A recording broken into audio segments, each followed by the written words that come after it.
ఎంత అవుతుందో. వస్తున్నానే, వెళ్ళొస్తానన్నా.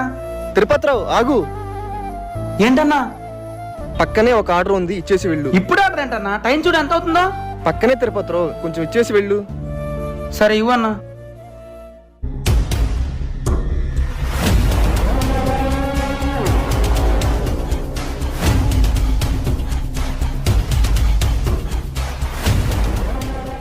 ఎక్కడున్నారండి? ఎప్పుడో వస్తా అన్నారు, ఇక్కడ రారేంటి? నేను వస్తానికే బయలుదేరానే. షాపు అంటారు పక్కనే ఆర్డర్ ఇచ్చి రమ్మన్నాడు. ఈ టైంలో ఆర్డర్ ఏంటండి? నిజమే చెప్తున్నారా? నేను ఇంట్లో ఒక్కదాన్నే ఉన్నా, నాకు చాలా భయంగా ఉంది. నిజమేనే, అయినా మీ అమ్మమ్మగా ఎందుకు భయం? మా అమ్మ లేదండి, వాళ్ళ ఇంటికి వెళ్ళిపోయింది. మీరు ఇంకా ఎంతసేపటికి వస్తారు?